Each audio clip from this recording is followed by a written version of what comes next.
അപ്പോൾ പുതിയൊരു വീഡിയോ ആയിട്ട് ഞാൻ വന്നിട്ടുണ്ട്. ഞാൻ ഇന്നിവിടെ ചപ്പാത്തിയാണ് ഉണ്ടാക്കുമ്പോൾ എൻ്റെ ഈ രണ്ട് കൈ കൊണ്ട് ഞാൻ ഇന്ന് ചപ്പാത്തി ഉണ്ടാക്കും. അപ്പം നിങ്ങൾക്ക് എല്ലാവർക്കും എൻ്റെ ഈ ഒരു വീഡിയോയിലേക്ക് പെട്ടെന്ന് വരാം. അപ്പം നമുക്ക് ചപ്പാത്തി ഉണ്ടാക്കിയാലോ? അപ്പോൾ ആദ്യമേ മാവ് എടുത്ത് ഇങ്ങനെ വെച്ചിട്ട് പരത്തണം. ഇവിടെ ചപ്പാത്തി പലവയൊന്നും ഇല്ല എനിക്ക്, അതുകൊണ്ട് ഞാൻ സ്വന്തമായിട്ട് പ്ലേറ്റിലാണ് വെച്ച് പരത്തുന്നത്. പരത്തുമ്പോൾ ശ്രദ്ധിക്കണം, റൗണ്ടിന് കിട്ടണം. അത് തിരിച്ചും മറിച്ചും പരത്തണം. കണ്ടോ ഇങ്ങനെ. അത് കഴിഞ്ഞ് നമ്മൾ ഈ ഒട്ടിപ്പിടിച്ചിരിക്കുന്ന മാവിന്ന് പതുക്കെ ഇങ്ങനെ വലിച്ചെടുക്കുമ്പോൾ ശ്രദ്ധിക്കണം, മുറിഞ്ഞു പോകല്ലേ. അപ്പോൾ ഞാൻ ചപ്പാത്തിയൊക്കെ ഉണ്ടാക്കി തളർന്നിരിക്കുകയാണ്. അപ്പോൾ നമുക്കിനി ചപ്പാത്തി അടിക്കാൻ പോയാലോ? അതിനു മുന്നേ ഞാൻ നിങ്ങൾക്കൊരു കാര്യം കാണിച്ചത്. എൻ്റെ ഈ രണ്ട് കൈകളും ചപ്പാത്തി ഉണ്ടാക്കി ശീലിച്ചു പോയി. അപ്പം നിങ്ങൾ എൻ്റെ ഈ വീഡിയോ ഒന്ന് സപ്പോർട്ട് ചെയ്തേക്കണേ. അപ്പം നമുക്ക് ചപ്പാത്തി കഴിക്കാം.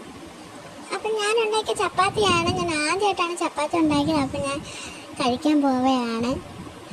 കഴിച്ചു നോക്കട്ടെ. നിങ്ങൾക്ക് ഞാൻ ചപ്പാത്തി തരാം കേട്ടോ. അപ്പോൾ ഞാനല്ലേ ആദ്യം കഴിക്കും, ഞാനല്ലേ കഷ്ടപ്പെട്ടത്. കൊള്ളാം. അപ്പോൾ ഞാൻ നിങ്ങൾക്കാണ് ഇനി അടുത്ത ചപ്പാത്തി തരാൻ പോകുന്നത്. അപ്പോൾ ഈ ഒരു പിസ്സ നിങ്ങൾക്ക് തരാൻ പോകുന്നത് നല്ല ചൂടുണ്ട്. ഞാനല്ല, നിങ്ങൾക്കല്ലേ. നിങ്ങൾ കഴിച്ചു. കൊള്ളാം, നല്ല ടേസ്റ്റ് ഉണ്ട്. കഴിച്ചു നോക്ക്. നിങ്ങൾ കഴിച്ച് നോക്കണം. അതുപോലെ തന്നെ നിങ്ങളും വീട്ടിലുണ്ടാക്കി നോക്കണം.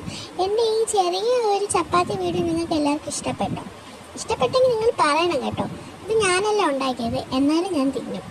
അപ്പോൾ എൻ്റെ ഈ വീഡിയോ ഇഷ്ടപ്പെട്ടാൽ നിങ്ങളെല്ലാവരും ഒന്ന് പറഞ്ഞേക്കണേ. അപ്പോൾ ഞാനിനി ഉടനെ അടുത്തൊരു വീഡിയോ ആയിട്ട് വരാം.